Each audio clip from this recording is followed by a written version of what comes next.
जय हिंद दोस्तों स्वागत है आपका। मैं आपको बताने वाला हूं उत्तर प्रदेश टीईटी यानी कि यूपी टीईटी ऑनलाइन फॉर्म 2021 के बारे में कि कैसे आपको ये फॉर्म फिलअप करना है। तो आप इस वीडियो को देखते रहिए, मैं आपको इसके बारे में पूरी जानकारी स्टेप बाय स्टेप देने वाला हूं। तो चलिए दोस्तों शुरू करते। अप्लाई ऑनलाइन के ऊपर क्लिक करने के बाद आपके सामने ऐसा इंटरफेस आ जाएगा जहाँ पर आपको पूरी जानकारी दी गई है। अब आपको यहाँ पर क्या करना है, आपको आना है और कैंडिडेट रजिस्ट्रेशन के सामने क्लिक के ऊपर क्लिक करना है। यहाँ पर आपको पूरी जानकारी देखने को मिल जाएगी। साथ ही आप यहाँ पर एप्लीकेशन फीस भी देख सकते हो कि इसमें आवेदन करने के लिए आपको कितनी फीस देनी है। तो आपको इन सभी जानकारी को चेक करते हुए नीचे आना है और नीचे आने के बाद आपको इसके ऊपर राइट क्लिक कर देना है। अब राइट क्लिक करने के बाद आपके सामने फिर से यहाँ पर कुछ इंस्ट्रक्शन आ जाएंगे। अब यहाँ पर आपको पंजीकरण के लिए यहाँ क्लिक करें, इसके ऊपर क्लिक कर देना है। अब क्लिक करने के बाद आपके सामने मेन फॉर्म आ चुका है रजिस्ट्रेशन का। नेम ऑफ कैंडिडेट, यहाँ पर आपको अपना नेम देना होगा और यहाँ पर आपको अपना पूरा नाम देना है और ये नेम आपको 10वीं की मार्कशीट के अनुसार भरना है। फादर्स नेम यानी कि आपके पिताजी का नाम, तो यहाँ पर आपको अपने पिताजी का नाम दे देना है और ये भी आपको 10वीं की मार्कशीट के अनुसार भर देना है। मदर्स नेम यानी कि आपकी माताजी का नाम, तो यहाँ पर आपको अपनी माताजी का नाम देना है। डेट ऑफ बर्थ, आपकी डेट ऑफ बर्थ क्या है वो यहाँ से आपको फिलअप करनी होगी। तो सबसे पहले आपको यहाँ से अपना ईयर सेलेक्ट करना है या फिर आप डायरेक्टली भी अपनी डेट ऑफ बर्थ यहाँ पर भर सकते हो। जैसे कि 02 मैं यहाँ पर शुरू से आपको भर के दिखाता हूँ, 02051997, इस प्रकार से आपको अपनी डेट ऑफ बर्थ भर देनी है। डेट ऑफ बर्थ भरने के बाद आप नीचे देखोगे कैटेगरी, आपकी जो भी कैटेगरी है वो यहाँ से आपको सिलेक्ट के ऊपर क्लिक करके सिलेक्ट कर लेनी है। तो चलिए यहाँ से मैं एसटी सिलेक्ट कर लेता हूँ। अभी सिलेक्ट करने के बाद आप अब देखोगे स्पेशल कैटेगरी, आपकी कोई स्पेशल कैटेगरी है तो यहाँ से आपको सिलेक्ट कर लेनी है। Freedom fighter, ex serviceman, NA या फिर हैंडीकैप, तो यहाँ से मैं हैंडीकैप इसलिए सिलेक्ट करने वाला हूँ क्योंकि हैंडीकैप के लिए सबसे कम फीस है। और ये जो फॉर्म की वीडियो मैं आपके लिए बना रहा हूँ ये सिर्फ मैं डेमो के लिए बना रहा हूँ। तो यहाँ पर जो एप्लीकेशन फीस देनी है वो मुझे जमा करनी ही होगी क्योंकि इसमें एप्लीकेशन फीस आपको बीच में ही सेकंड या फिर थर्ड स्टेप के अंदर करनी है, उसके बाद भी आपका एप्लीकेशन फॉर्म रह जाता है। तो इसलिए ये एप्लीकेशन फीस मुझे यहाँ पर देनी होगी। तो यहाँ पर दोस्तों इसके बाद आप देखोगे हैंडीकैप टाइप, तो यहाँ से आपको अपना हैंडीकैप टाइप सिलेक्ट करना होगा। जो भी आपका हैंडीकैप टाइप है वो आपको सिलेक्ट कर लेना है। फिर यहाँ पर आप देखोगे हैंडीकैप परसेंटेज, तो यहाँ पर अब आपको अपनी हैंडीकैप परसेंटेज देनी होगी। तो चलिए मैं यहाँ से इसको सिलेक्ट कर लेता हूँ। फिर आता है जेंडर, जो कि सभी को भरना होगा। तो यहाँ से आपको अपना जेंडर सिलेक्ट कर लेना है। फिर इसके बाद आपको अपनी ईमेल आईडी यहाँ पर फिलअप कर देनी है। तो चलिए मैं इसको ईमेल आईडी को यहाँ पर डाल देता हूँ और ये डालने के बाद आप यहाँ पर देखोगे नीचे आता है मोबाइल नंबर, यहाँ पर आपको अपना वर्किंग मोबाइल नंबर दे देना है। मैं यहाँ पर एक रैंडम नंबर फिलअप कर देता हूँ। ये फिलअप करने के बाद जो भी कैप्चा कोड यहाँ पर दिया जा रहा है ये कैप्चा कोड आपको यहाँ पर फिलअप कर देना है। तो चलिए मैंने फिलअप कर दिया। उसको फिलअप करने के बाद आपको नीचे नेक्स्ट के ऊपर क्लिक कर देना है। नेक्स्ट के ऊपर क्लिक करने के बाद आपकी जो जानकारी आपने अभी यहाँ पर भरी है आप उसको रिव्यू यानी कि फिर से चेक कर सकते हो। चेक करने के बाद अगर आपको लगी सभी जानकारी सही है तो आपको नीचे आना है और नीचे आने के बाद आई एग्री के ऊपर क्लिक करना है और यहाँ से आपको फाइनल सबमिट के ऊपर क्लिक कर देना है। यहाँ पर इन्होंने पहले ही बताया कि अगर आप एक बार फाइनल सबमिट कर दोगे तो इसमें आप कोई भी चेंजेस नहीं कर पाओगे। यहाँ पर दिया है no change will be entertained in registration form after final submission, do you wish to submit registration form finally. तो यहाँ से मैं यस प्लीज डू कर देता हूँ। अगर इसमें कोई चेंज करना चाहते हो तो आप अगले वाले ऑप्शन पर क्लिक कर सकते हो।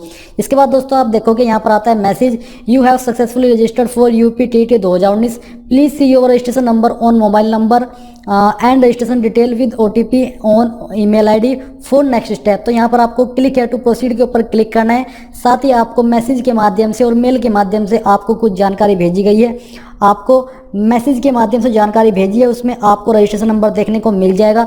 अब आपको क्या करना है, जो रजिस्ट्रेशन नंबर आपको मिला है वो रजिस्ट्रेशन नंबर यहाँ पर आपको भरना है।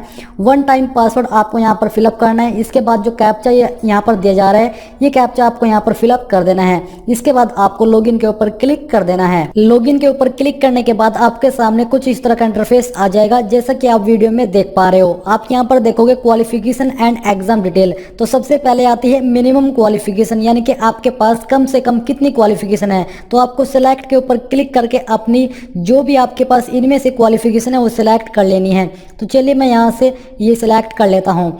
अब जैसे ही आप इसको सिलेक्ट करोगे तो आप नीचे देखोगे मिनिमम क्वालिफिकेशन स्टेटस। तो आपके मिनिमम क्वालिफिकेशन का स्टेटस क्या है, यानी कि अपीयर्ड इन फाइनल ईयर या फिर आप पास्ट कर चुके हो। तो यहाँ से मैं पास्ट सिलेक्ट कर लेता हूँ। फिर इसके बाद वेबसाइट रिफ्रेश हो गया। रिफ्रेश होने के बाद आप यहाँ पर देखो क्वालिफिकेशन डिटेल। तो अब आपको यहाँ पर अपनी क्वालिफिकेशन डिटेल फिलअप करनी होगी। सबसे पहले आपको यहाँ पर अपनी 10वीं की या फिर उसके बराबर की योग्यता भरनी है। तो चलिए मैं आपको एक एक करके बताता हूँ। तो यहाँ पर मैं इसको सिलेक्ट कर लेता हूँ। करने के बाद आप यहाँ पर देखोगे बोर्ड यूनिवर्सिटी, तो आपको इसमें से सिलेक्ट करना कि आपने किस बोर्ड से की है। तो यहाँ से मैं यूपी बोर्ड सिलेक्ट कर लेता हूँ। फिर आता है पासिंग ईयर, आपने कौन से ईयर के अंदर पास की है वो ईयर यहाँ पर आपको भर देना है। रोल नंबर आपका क्या था वो यहाँ पर आपको फिलअप कर देना है। तो चलिए मैं इसको फिलअप कर देता हूँ। फिर आता है आपका यहाँ पर मार्कशीट नंबर, आपकी मार्कशीट का नंबर क्या था वो आपको मेंशन कर देना है। टोटल मार्क्स कितने थे वो यहाँ पर आपको फिलअप करना है। उसमें से आपको कितने आए थे वो आपको यहाँ पर फिलअप करना होगा। इसके बाद जो भी आपकी परसेंटेज है वो यहाँ पर ऑटोमेटिकली आ जाएगी। अब आप यहाँ पर देखोगे इंटरमीडिएट यानी कि 12वीं, तो मैं इसको भी यहाँ पर राइट क्लिक कर लेता हूँ। फिर यहाँ पर आपको सेम तरीके से सिलेक्ट करना है किस बोर्ड से की है, पासिंग ईयर क्या था, रोल नंबर क्या था, मार्कशीट नंबर देना है, टोटल मार्क्स डालने हैं और कितने मार्क्स आपको उसमें से प्राप्त हुए थे वो डालने हैं और परसेंटेज आपकी ऑटोमेटिकली यहाँ पर आ जाएगी। अब यहाँ पर आते हैं आपकी ग्रेजुएशन की जानकारी पर, तो आपको इसको राइट क्लिक करना है। अगर आपके पास ग्रेजुएशन है तो यहाँ पर अब आपको देना है सिलेक्ट, यानी कि आपने किस यूनिवर्सिटी या फिर कहाँ से अपनी कंप्लीट की है ग्रेजुएशन। तो यहाँ से मैं चौधरी चरण सिंह यूनिवर्सिटी सिलेक्ट कर लेता हूँ। अब सेम तरीके से यहाँ पर आपसे पासिंग ईयर पूछा जा रहा है, आपको यहाँ पर अपना पासिंग नंबर देना होगा। रोल नंबर या फिर इनरोलमेंट नंबर आपको यहाँ पर दे देना है। मार्कशीट नंबर आपको फाइनल ईयर की यहाँ पर उसका नंबर देना होगा। टोटल मार्क्स कितने थे वो यहाँ पर आपको डालने हैं, कितने मार्क्स आपको आए थे वो यहाँ पर आपको डाल देना है और परसेंटेज आपकी यहाँ पर आ जाएगी। अब इसके बाद आती है पोस्ट ग्रेजुएट। अगर आपके पास पोस्ट ग्रेजुएट है तो आपको यहाँ पर सेम तरीके से जानकारी भर देनी है। फिर इसके बाद आता है बीईडी, ग्रेजुएट इन एजुकेशन, तो आपको इसको सिलेक्ट कर लेना है। ये सिलेक्ट करने के बाद आपको सेम तरीके से चूज करना होगा कि किस बोर्ड या फिर किस यूनिवर्सिटी से आपने की है वो आपको यहाँ पर सिलेक्ट कर लेना है। तो चलिए मैं इसको सिलेक्ट कर लेता हूँ। और फिर यहाँ पर आपको अपना पासिंग ईयर डालना है, रोल नंबर डाल देना है और आपका जो मार्कशीट नंबर है वो यहाँ पर दे देना है। टोटल मार्क्स डालने हैं, ऑब्टेंड मार्क्स डालने हैं और परसेंटेज आपकी यहाँ पर आ जाएगी। क्वालिफिकेशन की डिटेल फिलअप करने के बाद आपको ऊपर आना है और ऊपर आने के बाद आप यहाँ पर देखोगे एग्जामिनेशन अप्लाइंग फॉर, यानी कि आप किस एग्जाम के लिए अप्लाई कर रहे हो। तो यहाँ से आपको इसके ऊपर क्लिक करना है और सिलेक्ट कर लेना है कि आप प्राइमरी के लिए अप्लाई कर रहे हो या फिर प्राइमरी एंड अपर प्राइमरी के लिए अप्लाई कर रहे हो या फिर अकेले अपर प्राइमरी के लिए अप्लाई कर रहे हो। तो आप जिसके लिए भी अप्लाई कर रहे हो या फिर जिसके लिए भी आपकी क्वालिफिकेशन मैच होती है तो आपको यहाँ पर सिलेक्ट कर लेना है। मैं यहाँ से प्राइमरी सिलेक्ट कर लेता हूँ। अब यहाँ पर आपको नीचे आना है और नीचे आने के बाद आप देखोगे एग्जामिनेशन सेंटर सिटी, यानी कि आप कहाँ पर अपना एग्जाम सेंटर रखना चाहते हो। तो चलिए मैं यहाँ से कोई भी अपनी मनपसंद का सेंटर सिलेक्ट कर लेता हूँ। आपको भी इसी प्रकार से सिलेक्ट कर लेना है। फिर यहाँ पर जैसे आप इसको सिलेक्ट करोगे तो आपको नीचे आना है और नीचे आने के बाद आप देखोगे एग्जाम सब्जेक्ट ग्रुप, यानी कि आपके सब्जेक्ट का ग्रुप क्या है, आर्ट्स या फिर साइंस। तो चलिए यहाँ से मैं साइंस सेलेक्ट कर लेता हूँ। फिर आता है एग्जाम फर्स्ट लैंग्वेज, आपकी एग्जाम की फर्स्ट लैंग्वेज यहाँ पर हिंदी रहने वाली है। एग्जाम सेकंड लैंग्वेज आपको सिलेक्ट कर लेनी है, इंग्लिश, उर्दू, संस्कृत। तो चलिए मैं यहाँ से इंग्लिश सेलेक्ट कर लेता हूँ। अब जो भी कैप्चा यहाँ पर दिया जा रहा है ये कैप्चा आपको यहाँ पर फिलअप करना है और उसके बाद सबमिट पर क्लिक करने से पहले आपने जितनी भी जानकारी सेक्शन के अंदर भरी है आपको उनको एक बार अच्छे से चेक कर लेना है। आपके नंबर, आपके जो भी आपने यहाँ पर नंबर वाइज जानकारी भरी है उन सभी को चेक करने के बाद आपको नीचे आना है और सबमिट के ऊपर क्लिक कर देना है। सबमिट के ऊपर क्लिक करने के बाद आपको यहाँ पर अपनी सभी जानकारी को फिर से कंफर्म करना होगा कि कहीं पर आपसे कोई मिस्टेक तो नहीं हो गई है। तो यहाँ से आपको समय लेकर के सभी जानकारी को अच्छे से चेक कर लेना है और चेक करने के बाद आपको नीचे आना है और यहाँ पर आई एग्री के ऊपर क्लिक करना है। इसके बाद आपको फाइनल सबमिट के ऊपर क्लिक कर देना है और यहाँ पर आपको यस प्लीज डू के ऊपर क्लिक कर देना है। फाइनल सबमिट के ऊपर क्लिक करने के बाद आप फिर से होम पेज के ऊपर आ जाओगे। अब आपको क्या करना है, आपको यहाँ पर आना है और अपडेट पासवर्ड एंड पे रजिस्ट्रेशन फी के ऊपर क्लिक करना है। अब क्लिक करने के बाद आपके सामने फिर से सेम तरह की जानकारी आ जाएगी जहां पर आपको अपना रजिस्ट्रेशन नंबर फिलअप करना है, वन टाइम पासवर्ड डालना है और फिर यहां पर आपको ये सिक्योरिटी कोड डाल देना है और उसके बाद आपको लॉगिन के ऊपर क्लिक कर देना है। लॉगिन के ऊपर क्लिक करने के बाद आप यहां पर देखोगे आपके सामने कुछ इस तरह का इंटरफेस होगा जहां पर आपको अपना पासवर्ड चेंज करने का ऑप्शन दिया जाएगा। तो पहले तो आपको वन टाइम पासवर्ड यानी कि जो पासवर्ड आपको मेल के द्वारा प्राप्त हुआ है वो पासवर्ड आपको यहाँ पर फिलअप करना है। इसके बाद आप नीचे देखोगे न्यू पासवर्ड, यहाँ पर आपको अपनी मर्जी का कोई भी पासवर्ड डाल देना है जिसके अंक 8 से 13 के बीच होने चाहिए। फिर इसके बाद है कंफर्म न्यू पासवर्ड, जो भी आपने पासवर्ड सिलेक्ट किया है उस पासवर्ड को आपको यहाँ पर दोबारा से डाल करके कंफर्म कर देना है और कंफर्म करने के बाद आपको यहाँ पर सबमिट के ऊपर क्लिक कर देना है। पर मैं आपको सजेस्ट करूंगा कि जो भी पासवर्ड आपने यहाँ पर दिया है आप उस उसको कहीं पहले लिख ले ताकि आपसे पासवर्ड मिस ना हो और आपसे आगे कोई भी जानकारी इससे गलत ना हो। तो यहाँ पर अब आपको सबमिट के ऊपर क्लिक कर देना है। सबमिट के ऊपर क्लिक करने के बाद आपके सामने कुछ इस तरह का इंटरफेस आ जाएगा और अब जो आपने पासवर्ड यहाँ पर डाला है यानी कि न्यू पासवर्ड चेंज किया है, तो अगर आप आगे इसमें लॉगिन करोगे तो आपको इसी पासवर्ड के साथ लॉगिन करना होगा। यहाँ पर आप अपनी कुछ जानकारी चेक कर पा रहे हो। इसके अलावा अब आपको यहाँ पर पे फी यानी कि स्टेप 2 के ऊपर क्लिक करना है। तो चलिए मैंने यहाँ पर पे फी के ऊपर क्लिक कर दिया है। इसके ऊपर क्लिक करने के बाद जो भी आपकी फीस का अमाउंट होगा वो आप यहाँ पर देख सकते हो। अब आपको क्या करना है, सिलेक्ट के एक्शन के नीचे जो सिलेक्ट का ऑप्शन है आपको इसके ऊपर क्लिक करना होगा। तो चलिए मैंने यहाँ पर क्लिक कर दिया। क्लिक करने के बाद आप यहाँ पर देखोगे select mode of payment for registration, तो आपको इसके ऊपर क्लिक करना है और क्लिक करने के बाद आपको प्रोसीड फॉर पेमेंट के ऊपर क्लिक कर देना है।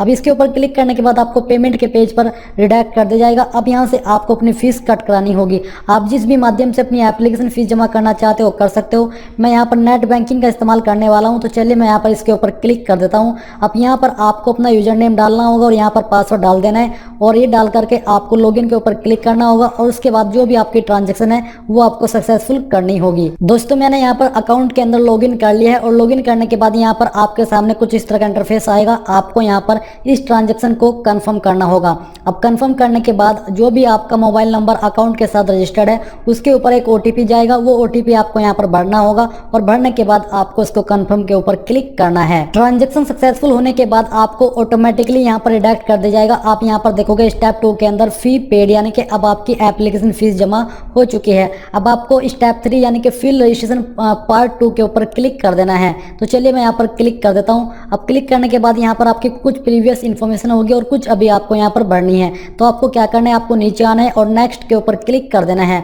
अब यहाँ पर क्लिक करने के बाद आप देखोगे रजिस्ट्रेशन फॉर्म पार्ट 2। तो सबसे पहले दिया है पेरेंट गार्जियन नेम यानी कि आपको अपने पेरेंट्स यानी कि जो आपके अभिभावक है उसका नाम देना होगा। तो चलिए यहाँ पर आपको अपने पिताजी का नाम दे देना है। अगर आपके अभिभावक का नाम कुछ और है तो आप उनका नाम भी यहाँ पर दे सकते हो। एड्रेस लाइन, यहाँ पर अब आपको अपने एड्रेस की पूरी जानकारी देनी होगी। तो चलिए मैं यहाँ पर एड्रेस की जानकारी भर देता हूँ। आपको भी सेम तरीके से जानकारी यहाँ पर भरनी है। इसके बाद एड्रेस लाइन 2, अगर आपका एड्रेस थोड़ा लॉन्ग है तो आप एड्रेस लाइन 2 का इस्तेमाल भी कर सकते हो। तो चलिए मैं यहाँ पर ये जानकारी भर देता हूँ। फिर आती है एड्रेस लाइन 3 लोकेलिटी एरिया, तो यहाँ पर मैं इसको फिलअप कर देता हूँ। तो आपको ये सभी जानकारी इसी तरह से भरनी होगी। पिन कोड, आपके पोस्ट ऑफिस या फिर डिस्ट्रिक्ट का पिन कोड क्या है वो यहाँ पर आपको भरना है। नेशनलिटी में आपको इंडिया सेलेक्ट कर लेना है। अब यहाँ से आपको अपनी स्टेट उत्तर प्रदेश सेलेक्ट कर लेनी है। फिर आएगी डिस्ट्रिक्ट, आपकी जो भी डिस्ट्रिक्ट है वो आपको यहाँ पर सेलेक्ट कर लेनी है। तो चलिए मैं यहाँ से अपनी डिस्ट्रिक्ट सेलेक्ट कर लेता हूँ। आईडी टाइप, आप यहाँ पर कौन सी आईडी अपनी देना चाहते हो। तो चलिए यहाँ पर आपको कोई भी एक आईडी सेलेक्ट कर लेनी है, चाहे वो राशन कार्ड हो, पासपोर्ट हो, ड्राइविंग लाइसेंस हो, पैन कार्ड हो, बैंक पासबुक हो। तो यहाँ से मैं पैन कार्ड सेलेक्ट कर लेता हूँ। जो भी आईडी आप यहाँ पर सेलेक्ट करोगे आपको उसका यहाँ पर नंबर देना होगा। तो चलिए यहाँ पर मैं इसको फिलअप कर देता हूँ। ये फिलअप करने के बाद आप नीचे देखोगे कैप्चा, आपको यहाँ पर जो भी कैप्चा दिया जा रहा है आपको इस कैप्चा को यहाँ पर फिलअप कर देना है। तो चलिए मैं यहाँ पर इसको फिलअप कर देता हूँ और फिलअप करने के बाद नीचे आता हूँ और सबमिट के ऊपर क्लिक कर देता हूँ। सबमिट के ऊपर क्लिक करने के बाद आपको इस जानकारी को यहाँ पर कंफर्म करना होगा कि सभी जानकारी आपके द्वारा सही तो भरी गई है या फिर इसमें कोई गलती है। तो आप यहाँ से चेक कर लीजिए और चेक करने के बाद नीचे आपको आई एग्री के ऊपर क्लिक करना है और इसके बाद आपको फाइनल सबमिट के ऊपर क्लिक कर देना है। और यहाँ पर ये बार बार आपको बताते हैं कि अगर आप एक बार फाइनल सबमिट कर देते हो तो इसमें आपको कोई भी चेंजेस बाद में करने की आवश्यकता नहीं है और ना ही आपको करने दिया जाएगा। तो यहाँ पर यस प्लीज डू के आपको के ऊपर क्लिक करना है। इसके ऊपर क्लिक करने के बाद आप देखोगे you have successfully fill the application form, please upload photo and signature for complete the process, यानी कि आपने सक्सेसफुली अपना एप्लीकेशन फॉर्म फिलअप कर लिया है। तो यहाँ से क्लिक है टू अपलोड डॉक्यूमेंट के ऊपर आपको क्लिक करना है और करने के बाद यहाँ पर आपके सामने कुछ इस तरह का इंटरफेस होगा। अपलोड फोटोग्राफी, अब यहाँ पर आपको अपना फोटो अपलोड करना होगा।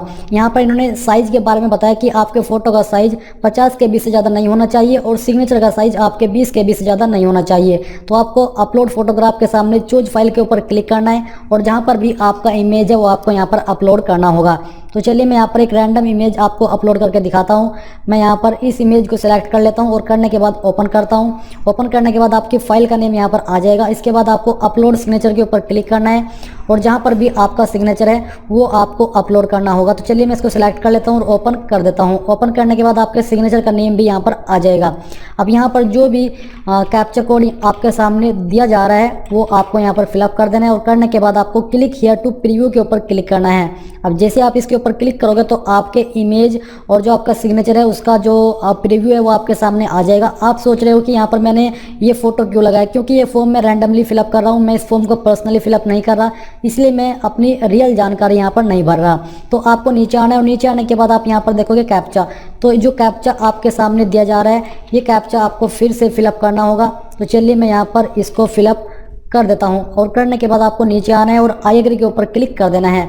इसके बाद आपको फाइनल सबमिट के ऊपर यहाँ पर क्लिक करना होगा। तो चलिए यहाँ पर मैं फाइनल सबमिट के ऊपर क्लिक कर देता हूँ और यहाँ से यस प्लीज डू के ऊपर क्लिक कर देता हूँ। अब इसके ऊपर क्लिक करने के बाद आप यहाँ पर देखोगे डॉक्यूमेंट अपलोडेड सक्सेसफुली। अब आपको यहाँ पर क्लिक हियर टू प्रोसीड के ऊपर क्लिक करना है। अब इसके ऊपर क्लिक करने के बाद आप देखोगे आपका जो रजिस्ट्रेशन है वो भी हो चुका है, आपकी फीस भी जमा हो चुकी है, आपका फॉर्म भी फिल्ड हो चुका है, आपके इमेज भी अपलोड हो चुके हैं और यहाँ पर आपका जो कंप्लीट फॉर्म है वो भरा जा चुका है। अब यहाँ से आपको प्रिंट फॉर्म के ऊपर क्लिक करना है और आपको अपना प्रिंट डाउनलोड कर लेना है। ये देख लीजिए आपका प्रिंट यहाँ पर डाउनलोड हो चुका है आपके अकाउंट के अंदर। मैं इसको ओपन करता हूँ और यहाँ पर आपको दिखाता हूँ कि किस तरह का प्रिंट आपके सामने आया है। मैं इसको यहाँ से आपके लिए क्रोम में ओपन कर लेता हूँ। तो आप देख लीजिए इसको ओपन करने के बाद आपके सामने आपके फॉर्म का प्रिंट आ जाएगा। अब यहाँ से आपको इस प्रिंट को अपने पास सेव रख लेना है फ्यूचर यूज के लिए। आपको इसकी आगे चल करके बहुत आवश्यकता पड़ने वाली है। ये देख लीजिए आपके सामने आपके फॉर्म का पूरा प्रिंट आ चुका है। तो दोस्तों इस प्रकार से आप अपना ये एप्लीकेशन फॉर्म फिलअप कर पाओगे।